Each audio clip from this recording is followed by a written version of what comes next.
Hey guys, welcome back to The Wandering Wind, and today I want to ask you guys a question. Is social media as a whole broken? Now, I want to kind of give my take, but also take from an article from 2018 from The Verge called "It's Not Just Logan Paul and YouTube. The Moral Compass of Social Media is Broken. The Ethics of Online Speech are Contextual, and it's time to act like it." So basically, this is talking about the suicide forest incident and everything that happened back in 2018 with Logan Paul filming a victim in the forest in Japan, and consequently turning it into content instead of saying, maybe I shouldn't post a dead body on YouTube. Just saying. I mean, seriously, what kind of twisted mindset do you need to have in order to think that posting a video of a admittedly blurred out body is a great idea? Really? You'd expect to find that kind of thing on live leaks. Let's be honest. Although Paul subsequently issued apologies, the callous stunt was just the latest in a string of incidents where popular YouTubers have posted jaw-droppingly offensive, prejudiced, or unethical content that would never pass muster at a traditional outlet. This is very much true, but then again, you also have people on Fox News shouting their head off at people just because they disagree with them. So I don't think that it's hard to pass muster. It's just, it's harder to pass muster with obviously offensive content, not so much with subtly offensive content that flies under the radar because frankly, they don't care.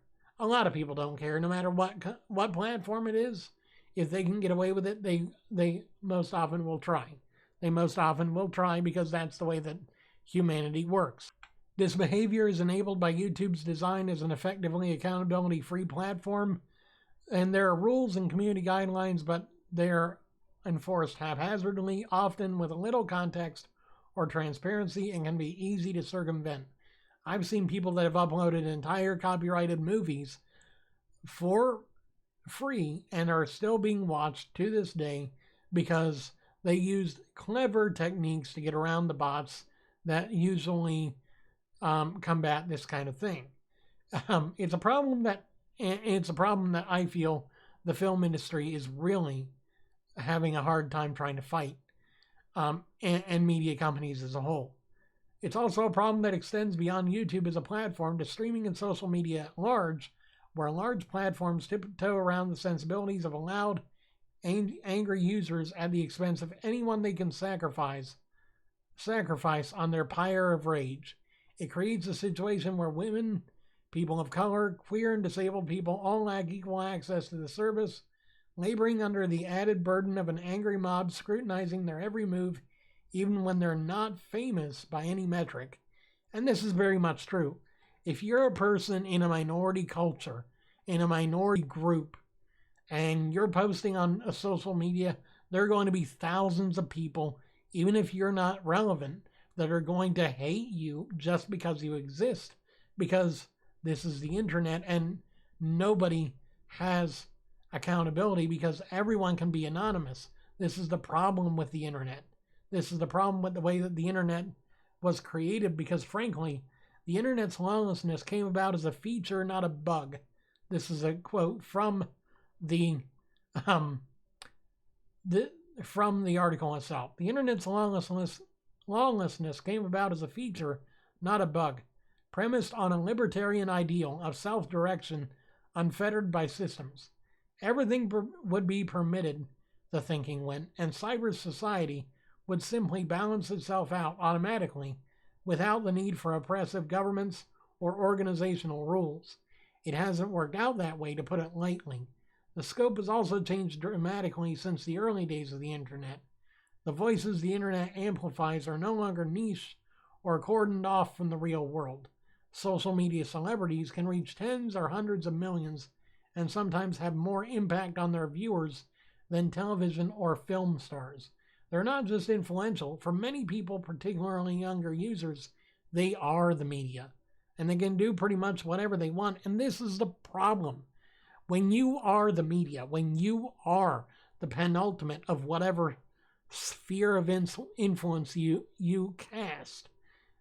You take the burden of responsibility for societal norms. And if you pervert that, if you bring your own personal biases, your own personal issues in, and you make that the focus of your content, and people, especially young, impressionable children, are watching your content, then you are directly contributing to changing their mindset toward a less than wholesome and less than ideal path. And this is the problem with social media as a whole. Take Twitter. Twitter has had an issue with MAPs, minor attracted people, for quite a while. They use the term map or no map, no contact, because they feel like, oh, as long as I don't act on it, it's okay. I don't know about that, because a lot of your behavior seems to show that if you ever got the chance, you would actually take it. Just saying. But between that and other niche groups of people that are using places like Facebook, Twitter, Instagram, Reddit is a huge offender in this area. Reddit has entire subreddits dedicated to hating on people, many of which have been dismantled as of now, like Our Fat People Hate and others, but many more are still operational in some capacity, whether it's on Reddit still or on Kiwi Farms or any of the number of toxic places on the internet where it's not only allowed but even encouraged to create these toxic communities to show hate for other people just because they can. It's not just the internet either. It's real life, but the internet has a two-edged sword of not only being influenced by, but also influencing real life.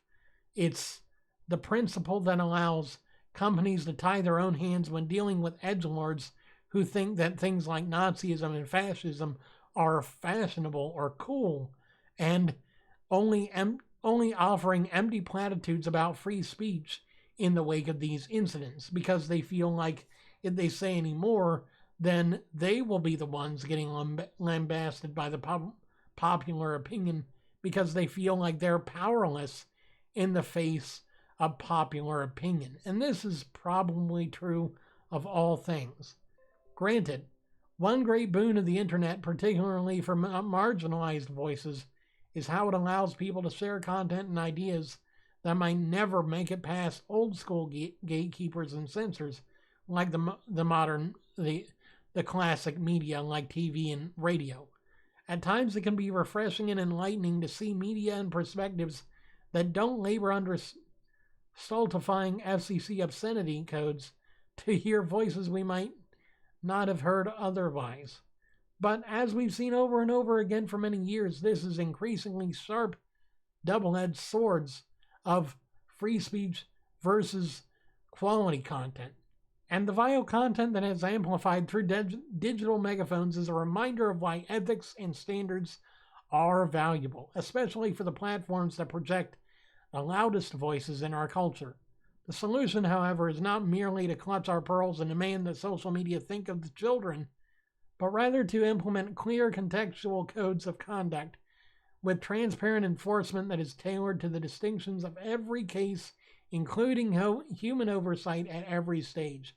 Basically, we need to not only fix the system, but make it better than it was intended to be. We need to make it to where not only do we have bots, but we also have real people policing and combing through the content that we make for all these platforms, so that eventually we can get to a place where we're balancing the two sides of free speech versus anarchy in hand. Because frankly, we don't want to have the ideal of, well, no one is allowed to speak their mind because they could possibly say something offensive, but we also don't want to just take the devil may care answer and go, you'll work it out. Because obviously we haven't over the years. If we had, we wouldn't have the increasingly offensive or increasingly dangerous rhetorics that we have from popular creators and influencers on various platforms where we've had less than wholesome content being broadcasted and less than ideal thoughts being put into the minds of young viewers by people that they trust as an influencer because, oh, well, he must be he's famous, so he must be right. This kind of ideal is not only damaging, but it's also dangerous, not only for us, but for the world as a whole. And I think that this is the time and place now where we should focus more on what we're doing with social media. We can't fix the problem, but we can make it to where the problem is less about our input, but rather about the system's reaction. As long as we're focusing on putting the proper and positive content out there, then at least that part of the equation is solved. Then we need to focus on getting the system to start policing in a way that is morally acceptable and also morally correct. Because acceptability and correctness are not the same thing. You can accept that somebody, let's say you're part of a gang. You can accept that another gang member shot someone over something, but it's not right. And acceptability versus virtue, I guess, is completely different. Completely different. So, what do I feel about this whole thing? What do I feel about this mentality of social media is evil? I don't think it's evil. I think it's just being misused and misled through the eyes and influence of those that don't have the common interest at heart, but rather personal interest of different kinds. Now, granted, individuals like Logan Paul and others have, in recent years, improved somewhat in their own personal conduct, but there are many others who have risen up to take their place as the new edgelords and crap lords and everything else of the internet, where everything is permitted because no one's policing anything, which I think is the worst part about all this. The worst part about any of this is that we're not doing enough to protect our children, but also to protect each other. Because if we live in a society, yes, I said the phrase, if we live in a society where anarchy rules, where anyone can be a target for hate because there's no filter in place, then you could one day wake up to a string of hate mail and death threats just because you're you. You could wake up to someone knocking at your door because they found your information on the internet thanks to somebody else, and they want to see about doing some real harm to you or your life. You can, and it's not just you, it's anyone. It's not just the creators, it's the viewers, it's anyone that has any connection to the internet has the potential to be targeted. So be careful, and also think before you post. Thank you guys so very much for watching. Have a wonderful day, and I hope you have a great evening. I will see you guys again soon. Until then, take care of yourselves. This is the Wandering Wind, signing off.